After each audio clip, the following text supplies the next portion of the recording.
warm summer's evening, standing on the mound. The ballpark's full of cheering crowd. Home team's back in town. Good evening. Welcome everyone to the Painting Corners Baseball Podcast. I'm your co-host Johnny C, joined as always by Aiden Smith.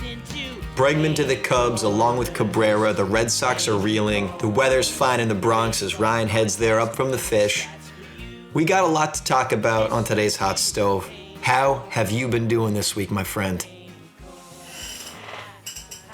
We're doing good, Johnny. The Cubs have been making moves. I wrote last week or a couple weeks ago that they hadn't really done much of anything, actually, other than bringing Tyler Austin back from Japan after years over there, slugging homers, taking names.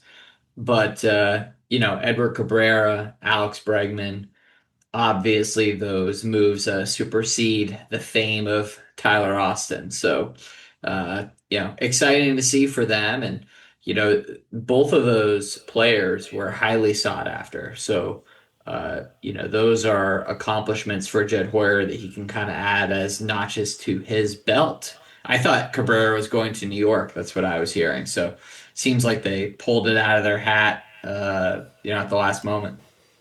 Yeah, happy for the Cubs. We were talking last podcast that they're like the Orioles. They're missing out on their window and their mid to high market, purchasing power parity, and they seem to blow it on pitching all the time. That's what we ding the Orioles for. And setting aside the heartbreaking Man of Steel injury at the start of last year, the excuses start to run out, and you think to yourself, what a fantastic farm system they have for infield and outfield positions. And are they going to really squander this free agency, not getting Kyle Tucker back? And what do? They answer us with a resounding, we're going for it. Edward Cabrera, come on over. The bullpen's looking tip-top shape. We talked a little bit about Phil Maton last time and how much we love him as a setup guy to get you out of a jam in the seventh. And Hunter Harvey coming on over from the Royals. He'll stay healthy this year. I'm feeling it. Talk to me about Cabrera, and just because as a casual Fish listener, Fish speaker, Dune reference, I only really know about Yuri Perez. Yeah, like that. Yuri Perez and our man Sandy. But what's this Edward Cabrera coming out of the gate? Is he one of their top hot prospects that just got healthy?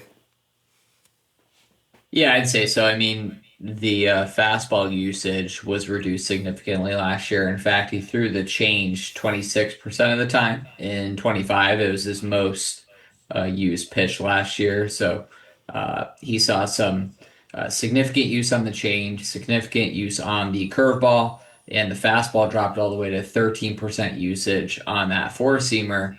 And he saw results from that, right? I mean, he didn't walk as many guys. He didn't, miss over the plate as much. He still gets hit hard because that fastball does get hit hard, but he certainly found success with mixing it up a little bit more with the off speed, and he's got 3 years of team control. So I know that a lot of people are talking about Mackenzie Gore, and hey, could the Cubs have gone for Gore? Well, Gore's only got 2 years. Is he better than Cabrera? Yeah, probably. But you're getting that third year, which when the time comes, the Cubs will be appreciative of having the extra season. So chase, whiff, K percentage, fastball velo, ground ball percentage too for a fastball velo pitcher with whiff. That's an interesting combination, but Cabrera has it, including the team control. He's also a big guy, 6'5", 217, pretty young, 27. So that enough is a calling card for me with that upside and team control. But when we're talking about guys from the Fish, right? Yuri Perez was that hype flamethrower that got TJ too soon. Alcantara came back from it, maybe just in time. We'll see if he can salvage his career. I think he can. Winning the Cy, I believe, in 22. What's Cabrera's ceiling? Is there a comp? Is he kind of coming out of this cadre of Fish, or is he a new schooler? Yeah, I mean, we'll have to see with the comp because we've seen so many different versions of him over the last couple seasons. I mean, we'll see how he looks this year. One thing that's interesting with a guy like that, with Cabrera, is he was looking at significant reliever risk in the sense that last year he was in like the bottom 10% from a walk rate standpoint, and he was able to stabilize that. And he was, I think, in the 43rd percentile this year. So, he went from bottom of the league for starting pitching to more middle of the road from a, command standpoint. And that's where, guys who aren't able to keep runners off the bags tend to trend toward bullpen. There's a lot of reliever risk when you're in that 10% walk rate and up. So the fact that he was able to correct that and demonstrate that significantly increased his value this season, this past That's a season. cool perspective for thinking about pitching, that it's really a timeline. Your trajectory, the arc of your career is determined by the trajectory of your whip early on, determining if you are going to be doomed to the bullpen or worse, the farm league. And there's an interesting twist that at some point, I guess, in that bullpen determination, you're so good you become a closer, or maybe that is bred early and identified early on in the pitching career, or is it simply Yeah. like control is the determinant, and then from there we downstream winnow into closer versus setup role? I would say the latter, but it's not just control. So one thing you're looking for is he putting stress on his arm? Like how close is his average fastball velocity to his max velocity? Because like Saris has written about this, but the closer your average is to your max, which Ryan Weathers will talk about actually, is seeing an increase in his average velocity, but his delta between his max and his average has gone down, meaning that lack of margin puts a lot of pressure on an elbow and on the arm and could lead to a serious injury. So Wow. that's another factor that you have to look for, but also history of injury, right? So it's not just the key leading indicators for a Tommy John or something like that. It's also, has this guy gotten hurt in the past? Can he face the lineup 3 times in a row? Which, if you look further into, a lot of times is, how many pitches does this guy have, right? That are actually playable at the highest level. So, I've seen some comps of like Luis Castillo to Edward Cabrera. That's probably the most famous one or most well documented. And Dylan Cease, because of the change up. But I like the Michael Kopech comp. Whoa. Yeah. The Chicago White Sox turned Dodger, turned bullpen arm from starter. Well, and if you remember, I mean, electric arm, the walks were limiting him. Uh, he looked like starter, bullpen starter. It was a little bit bipolar, but he was able to have success really in both, and particularly as a reliever, he can be pretty dominant. But I mean, Tyler Glasnow is another guy who, Glasnow looked like he could have potentially been a reliever. He certainly had the stuff for it, and he was able to kind of get the control under wraps and stabilize. But he never really stabilized the injuries. Glasnow. I mean. I like the idea of the deltas and the peak, that it makes sense if an engine is redlining itself the entire time, it's going to probably snap or cause some weaker element or gasket to burst elsewhere in the contained system. Go figure. So, wishing the best for Cabrera. I will say with him, commensurate with his strikeout increase and workload and ERA decrease is, echoing your point, a strong indicator of whip decrease over his 3 big seasons in the MLB. 23, it's a 1.44 whip. In 2024, he decreases it to a 1.37. Really decreases it in 25 to 1.23. We love to see that, echoing that control. Looks like he's a starter to stay. Good pickup by the Cubs, and I love what they're doing in their bullpen. Yeah, and also, I mean, we're gonna have to see how stretching him out from an inning standpoint will go because, he threw less than 100 innings in 23 and 24, and in 25 he was able to throw 137 innings. But I mean, most teams are going to want to see a guy get to 150-ish when they're healthy. So it'll be interesting to see if Cabrera is able to crest that 150 to 170 inning Yeah, range. this is definitely the year I think to watch that. Now the Cubs You didn't would hope stop so. there. They're putting Matt Shaw not at third base, I guess. What's going to happen there? Because Alex Bregman is coming to town. 35 mil average annual value. Though I think it's been updated to 30-31 mil. A lot of it's deferred, I Uh, guess. 30-31 net present value, 35 and, if you include the deferrals, but That's what I was saying. A lot's been deferred, which is an interesting deal for Bregman and Boris Client. But good for him, good for yeah, the Cubs. it's uh it's always peculiar to me when people claim that deferring money is a cheat code, because net present value and the MLB implements luxury tax based on net present value, right? So we neutralize the US dollar based on the value that it has at the time that that dollar is given, right? Meaning if a dollar is given 10 years from now, the MLB is accounting for that in the luxury tax. So it doesn't really make that big of a difference from a league standpoint if you're deferring money or not. The big difference is like from a cash flow standpoint. But I don't think it's as big of an advantage as a lot of people think it is to I defer wasn't money.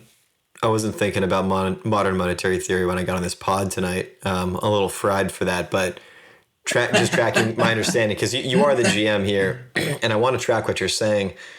If more of the money is deferred to the future where inflation is expected to rise, monotonically increasing, wouldn't it be the case Mhm. that his salary is technically less expensive to the team and therefore less of an impact to the Cubs violating the CBT because of inflation?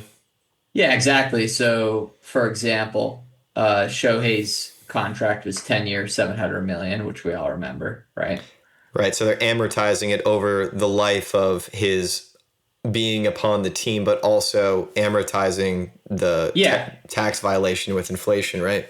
right. So yeah, I think the CBT hits 43 million, which again is supposed to reflect net present value. So depending on who you ask, the union or the league, they're going to have different numbers, and then the Dodgers are another party involved, obviously, who will Mm. calculate the net present value. But yeah, I mean, of course. So, the Dodgers aren't being charged toward that luxury tax number. Shohei's not a $70 million hit. He's like $43 million hit because the money's being given to him 10 years from the date that he signed it.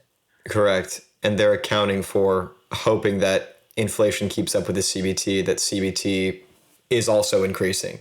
Got you. Cool. So smart teams, wily teams kind of is a cheat code from that angle for It is, front I mean, offices. it certainly is from a cash flow standpoint, right?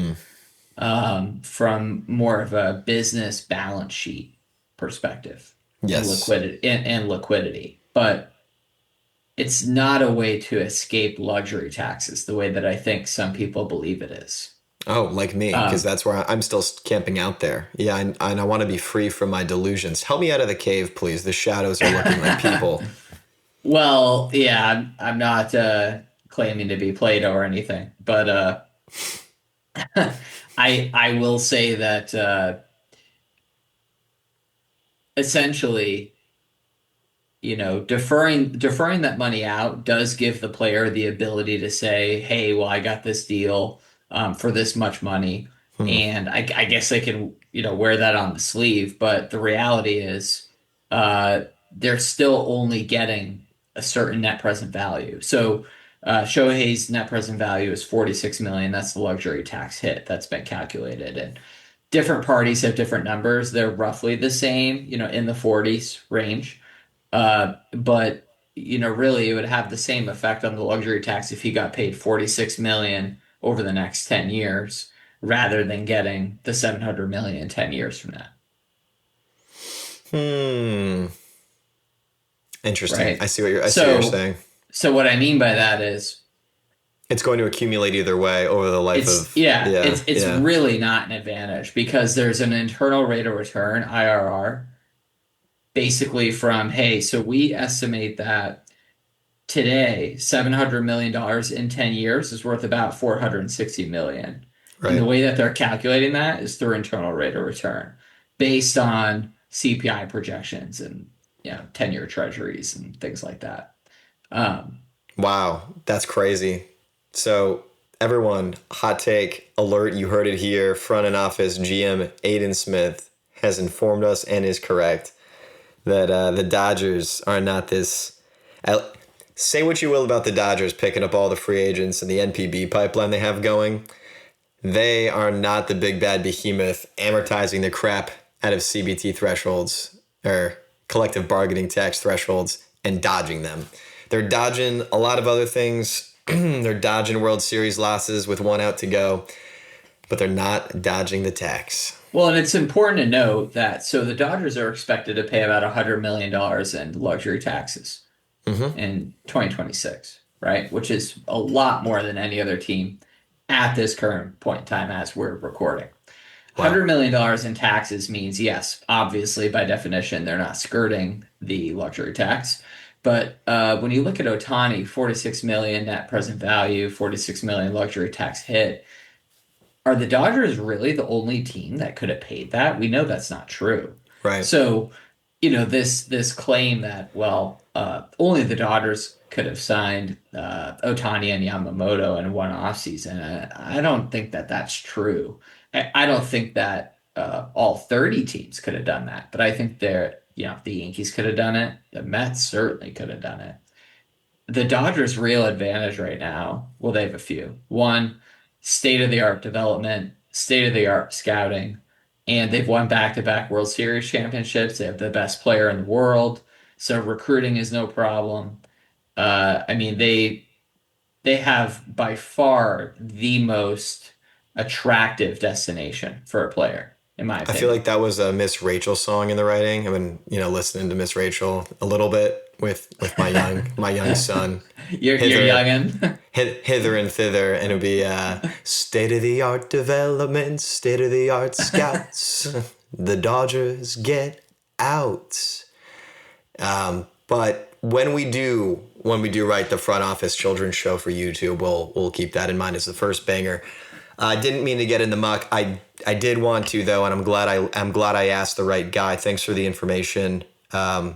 That really does help though, and I think that is hopeful for the average baseball listener. That the boilerplate takeaway is, yeah, the Dodgers are a good team. They've got really good stuff, but we don't need to get in this despair mindset of like, hey, it's all hopeless. They're just going to win it forever, and it's all about money, kid. And some of that's nice for a little bit of the David versus Goliath enchantment. I say enchantment meaning we like the mythos of such a thing, right? Having these archetypes to battle against, it gives more meaning to it. More of a ringing of the booze.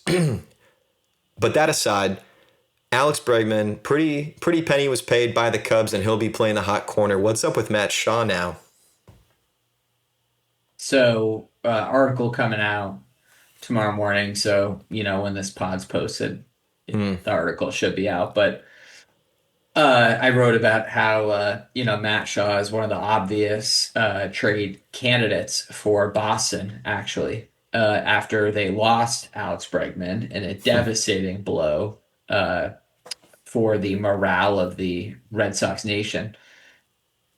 Particularly now that Pete Abraham of the Globe has reported that Bregman was actually ready to accept the Red Sox offer for 5/165, and they wouldn't waive the NTC, the no trade clause, Why? because they want flexibility and they don't want to be committed, presumably, for the full 5-year window. So, uh, Bregman has a family, and I think he wanted to make sure that he was going to be somewhere permanent, you know, Wow. which I understand. So, yeah, and I believe the Cubs have no NTC on that deal, so that Right. was a huge calling card for Bregman, and I mean, it was more money, I suppose, as well, but. that's the word on the street right now is the Red Sox could have had Alex Bregman. And they chose not to. And they've let go of Rafi Devers and Alex Bregman. And I don't want to make this a what are the Red Well, Sox going to do pod, but what are they? hold on. You got to go further back. So they signed David Price in December 2015. Holy Okay. shit. Way back. Let's do it. So that's the last time that there's been what I would call a top of the market free agent signing by Boston. Wow. Think about it. I mean, Devers wasn't free agent, right? And Crochet by was the the way, trade. Yeah. trade extension, which I also give Craig some credit for in the article. Actually, that's the best thing he did last winter, which I Hmm. articulated. But getting the extension furthered the value of the trade, of course. But there's a few black eyes here for the last couple of years with not just Craig, but also his predecessor, Hein Bloom. Now they're trade buddies, so it's pretty hilarious. But they're in the same group of, failed, Red Sox executives, as far as I'm concerned so far. Uh, Heim dealt Mookie Betts, got a terrible return where Connor Wong became the headliner. Uh, Pretty tough, right? That didn't age well. And so COVID happens, of course. Dodgers end up extending Mookie, so the trade looks even worse because Mookie didn't even go to the market. He didn't even test the market. So they extended him pre-market, right? So now this trade is just an albatross. So then they're panicking. Red Sox fans, pressure, pressure. You know how they roll, right? And so you panic sign Devers in the 11th hour to keep him around, even though you know you don't want to, right? Wow. Yeah. I At mean, this, the Red Sox were just like full on just hand washing Thanksgiving dishes, man. Like they were not happy about it. that's beautiful. Well said. I think there's something funny about the Cubs and Sox relationship. You got Theo, the GM, switching teams, helping liberate both curses dating back to the early 1910s. Cubs were 1914, Sox 1918, both redeemed. 2004, 2016, what's crossed respectively, chiasmically. I don't know. You know what I'm trying to say. I feel So like there's an interesting relationship there. I feel like Nomar. Theo's like the Lazarus of Major League Baseball. Like he's just like, Whoa. constantly reemerging. Like when I think his career is done and like illustrious at that, right? He just like pops up again with another job. It's like, oh, he's working for Major League Baseball. And then he's gone, right? And then it's like, oh, he's back working with the Red Sox. Like this guy is just constantly coming back. It's like, where in the world is Carmen San Diego? But like next year you just see, who's that guy with the iPad in the Astros bullpen helping them pitch better? It's Theo Epstein. Yeah. And they have this like black screen transition wipe circle thing, like in the Looney Tunes, that goes around the pig's head at the end when he says, "That's all, folks." And it's just him like giving a But funny remember, laugh at the Johnny, camera. I didn't have TV.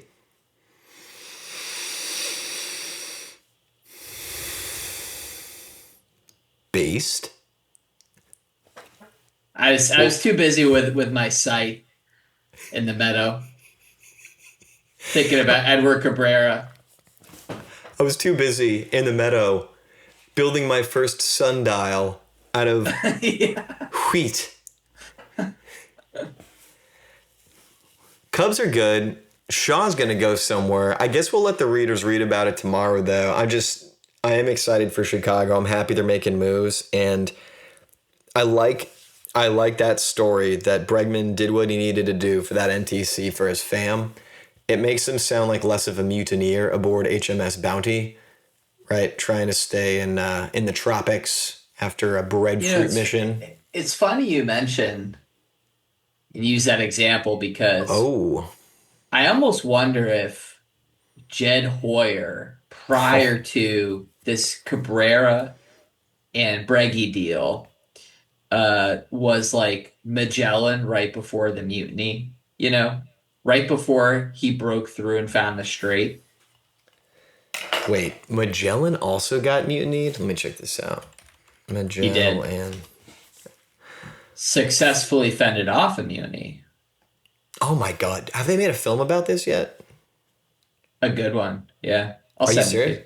Oh my God. Okay, everyone. Hot take. Mr. Scythe Sundial Maker in the meadows of northern Vermont, who did not grow up with a TV, based, has now become a film curator, a cinematographer, an auteur, if you will, recommending to me fantastic films about the one and only Ferdinand Magellan. Well, Johnny, you know what my real question is when Jed Hoyer inevitably dies in the Philippines, Oh God.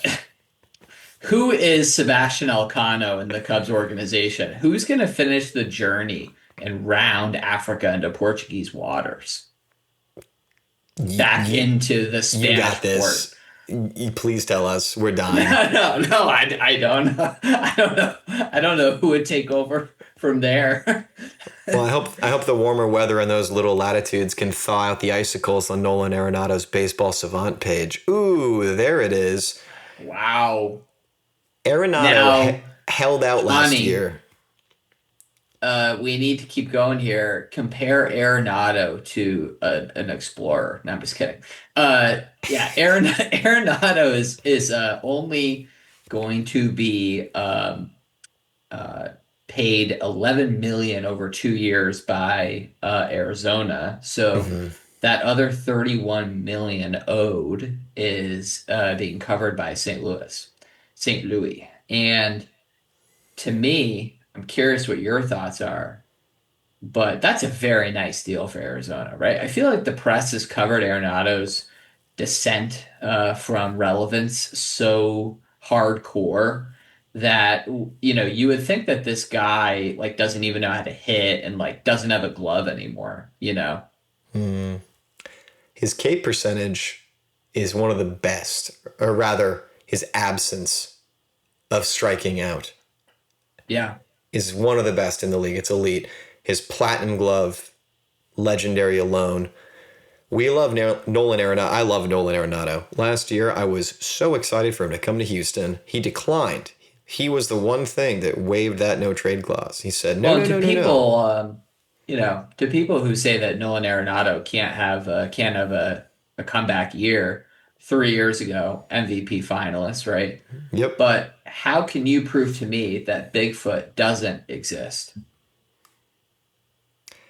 It's hard to prove a negative. I was thinking about this today with LLMs and what they're good at versus what they're not good at, and trying to not worry about the future job market. But anyway, we're trying to prove a negative. It's difficult.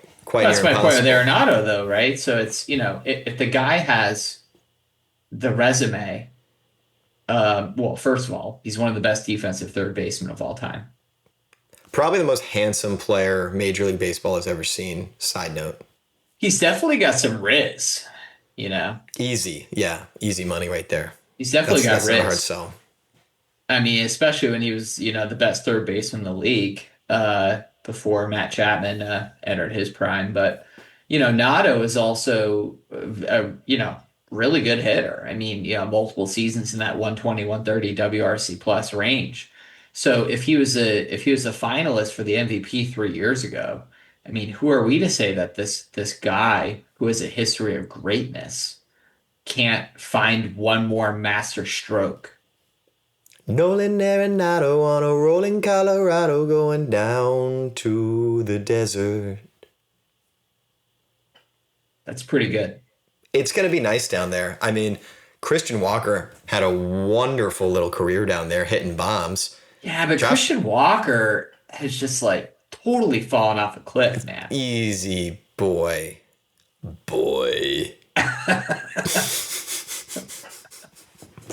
I don't want to go there. I don't want to go there tonight. I want to stay focused on my man, Nolan Arenado in the desert. There's something about the West Coast when you hop off the plane at LAX in your cardigan, they're bumping your song. You know what I'm saying? Party in the USA. You get off the plane at LAX. You get off the plane in Phoenix. It doesn't matter. You feel that dry chaparral biome. Man, I can't believe how good that song is. I know the market. Well, I was going to Okay. say the marketing for the song, Because when Okay, you fair were enough. saying the lyrics, just saying them, I could hear the song. It's a banger. It's an exquisite song, and I think we've reached that time in our lives where that song and albums like Fall Out Boys from Under the Cork Tree are now Ooh. just they have become that cultural mythos that we looked What back upon about as the 90s when we were in the 2000s. They are what wonderful. about Gravity from Under the Apple Tree? I'm unfamiliar with that song. It's not a song. I'm just saying it would be a great name for a song. Oh, you're doing a Newton thing? We're doing physics right now? Well, we were. I guess that's also Siddhartha under the Bodhi Yeah. tree, isn't it? Or something like that. A lot of apple trees going around. I know Speaking there's of some in the Garden of speaking Eden. of Gravity, though, Johnny, do you think that Owen Casey is going to be a stud for the Marlins, or do you think he's going to fall back down to earth upon his arrival to the Fish? So he was the main trade piece to get the weather just right up to the Bronx, right? The headliner for Cabrera, not Weathers. Ooh, okay, got you. Okay, so I thought he was coming up from the Fish, but right, other trade. Okay, so Yeah, Peter Bendix has been a busy guy down in Miami. seriously, this is interesting. My worry is what we talked about last week with guys like Tyler Anderson and Kikuchi. Like the development really can make the player, but and if he's Sure. a top prospect, he's a top prospect. So it's hard to say. Right. What do you I mean, think? well, I don't, I mean, you see the high K rate, right? Of course, like for example, you look at the Yankees guy, Spencer Jones there, who has that prodigious power, right? His bat if it catches any of the barrel, like there's a really good chance that Spencer's hitting it out. It's just that 70, 80 grade raw power, which is now starting to play into game power. Casey's got legit power too, like 60 grade, 65 grade power. Hmm. He's got a really nice arm, which will play well in right field. The question is, does he have enough contact, of course, which is, in my opinion, the number one question that you see with position players coming up is, you know, can this guy hit 230 at the MLB level?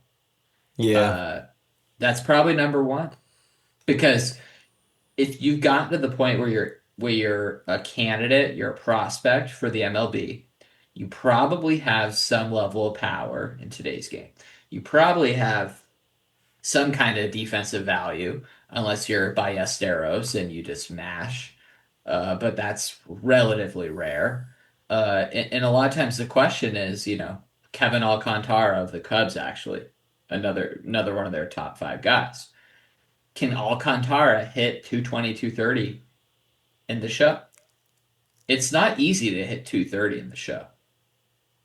no, it's quite difficult. Rather, I just don't know if this feels like for Miami. I know he's a headliner, but it feels like a 1-to-1 trade because prospects are such lottery tickets anyway. That it makes me go, like we said about the Pirates, that if you're just going to sell Paul Skeens, maybe one of the best pitchers of our generation, and you have all this control and you're not going to go for it while you have Paul, what are you doing? I mean, I wouldn't even say Navy, but think about Tarek Skubal, who by a lot of measurements is the most dominant pitcher since Pedro. Think about that for a second. Pedro was 25 years ago. Pedro, Tarek, and Paul are the three names that come to mind when I absolutely need a starter to shut someone down. Yeah, I mean, I have more than three names in my head, but those are three of them for sure. And Skeens, I mean, I don't even know if we've seen the best of Paul Skeens, to be No, honest. I mean, he's young. He's young. He's got Strom. Yeah. He could still be ascending. The point being that if they just were to trade him away in this prime that they have him for, then they would be like the Fish. And I don't think the Right. Fish are better than they are. I think very poorly of their front office until they prove me otherwise. And I'm concerned for them and whatever their fan base looks like. I hope it works out, but this feels like a weird 1-1 that the Cubs won because you get a controllable pitcher with upside who's been progressively getting better at control. It's interesting you say that because I think that executives around the league are split in the job that Bendix is doing. He's definitely hard sold for sure. I think the Marlins overperformed last year, which obfuscated the direction of the club a little bit, right? It's if you remember, the Cardinals also overperformed last year, and you had this weird musical chairs where John Mozeliak is leaving the team. He's not going to run the Cardinals anymore. You got Hein Bloom coming in. They were fully planning on just like blowing up this roster. Yep. And then, oh wait, could we make the playoffs? And then it's like, oh wait, just kidding. And then, I mean, really, the Marlins had a similar situation where it was, wait a second, can we? Should we? Will we? No. Yeah, it's like the New Orleans Saints. They start tanking to start the year, and you're like, we are going to get a first. Right. We're going to get a really good draft pick. And then at the end of the season, they start having some vim and vigor and start winning a couple of games. And you're like, dude, please slow down. These games don't mean anything. It also turned out that, the Saints have a quarterback, which I don't even know if they thought they had a quarterback. Oh, they did. And I loved him from the get-go. Once I read about him, I was stoked about Tyler. He's a dog. Dude, let's be easy here. But I want you to give me a little bit of leash. He has some Drew Brees in him. Whoa. Woof, woof. That's what you get. Yes. I feel like I couched that pretty well. That was Watch not out that for brash. Tyler. Tyler show me, Shoga. Is it Tyler Show or is it Shuck? Is it Shuck Show? Hey, dude, if it's Shuck, holy shit, we're getting oysters together. All right. Real quick, the weather's nice in the Bronx. Ryan Weathers, you're 26 years old. Yeah. I had him on my fantasy. I had him on my fantasy. Another trip around the sun, buddy.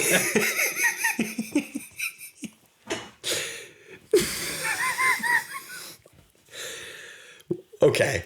What do we want to say about Ryan Weathers going to the Bronx?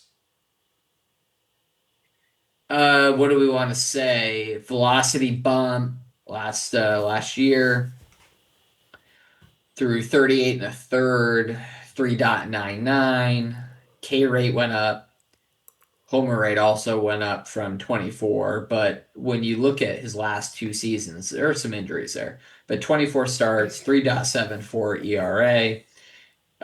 Really struggled when he came to the league with San Diego, but he's found something with Miami.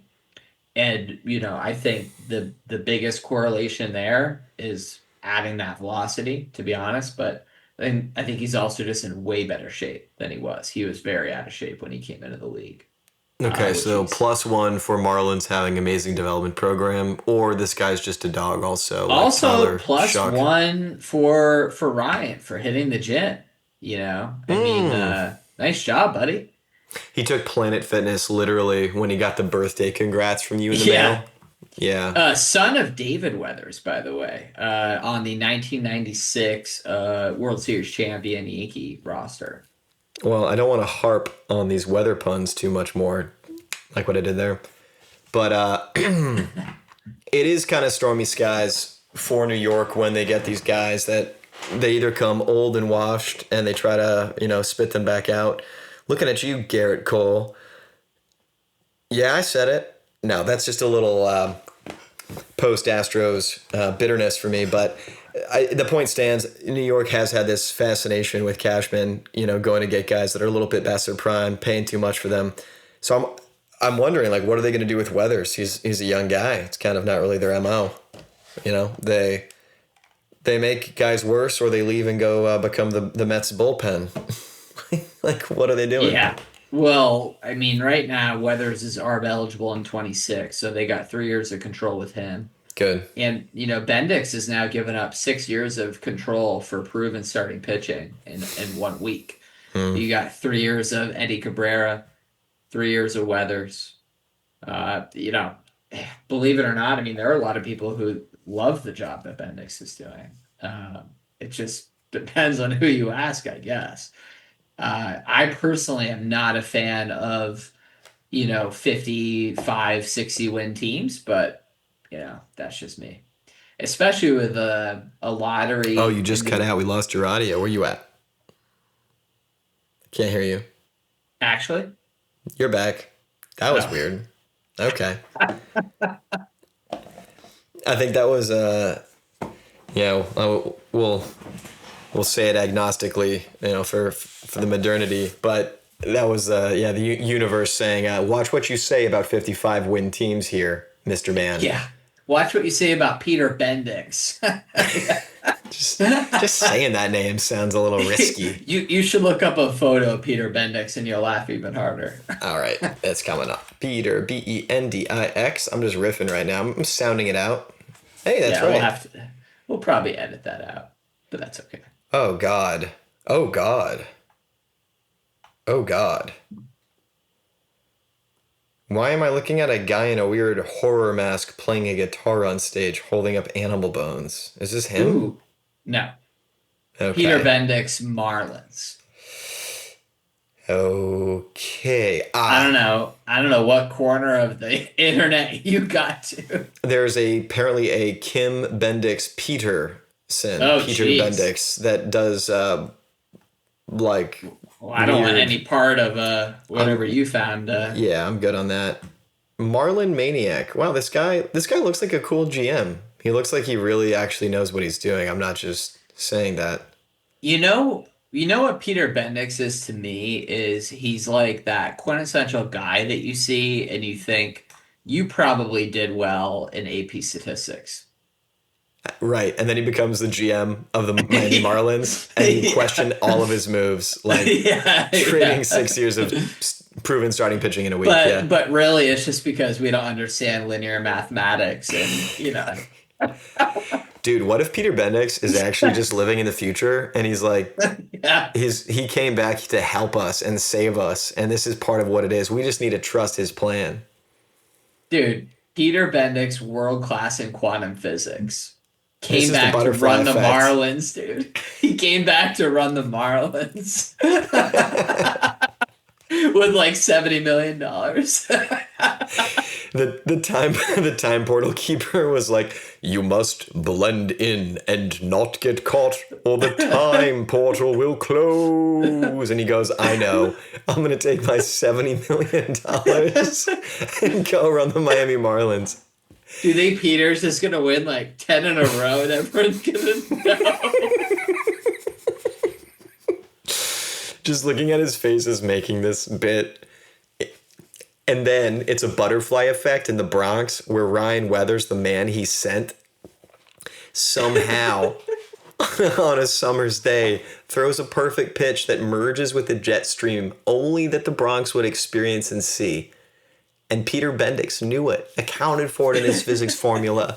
A gust of wind emerges, nudging a butterfly's wings, flapping a man's whisker, nudging his thumb as he sells all his Bitcoin, changing the stock price, saving the U.S. economy. Peter Bendix, thank you. Thanks, Pete. Thanks, Pete. We owe you. We owe you big time. America owes you.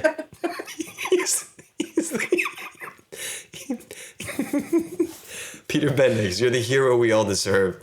Okay, so Ryan Weathers is going, controllable starting pitching. I think it's a good move for the Yankees. A little bit of youth, long hair, don't care. Apparently we've moved past the grooming requirements to be a Bronx Bomber. Good for them. Love that. Don't actually love that. Miss the Ron Guidry days where the mustache was the most you got, personally. But hey, it's 2026. And I think that's all there really is to cover. Arenado, Bregman, Cabrera, Weathers, Cubs and Yankees, moves are being made.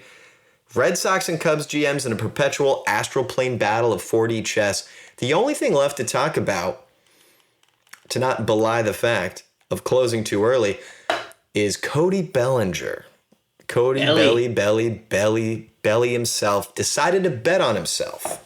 Went for the opt-out after he proved that he could keep up his Cubs comeback tour post the fall apart in 21 when the Dodgers just let him walk. Now, he bet on himself big.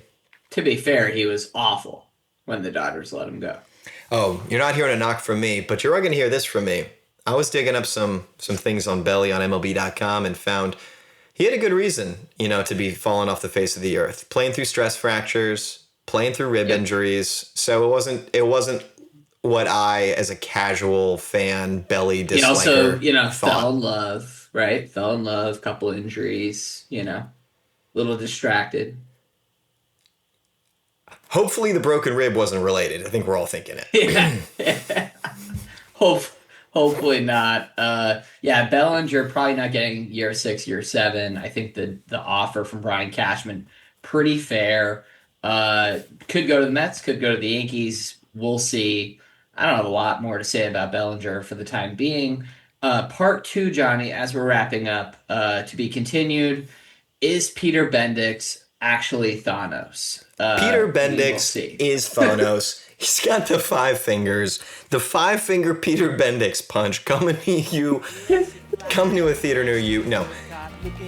Everyone, thanks for tuning in to another edition of the Painting Corners Baseball Podcast, where we talk about all things hot takes, Peter Bendix included.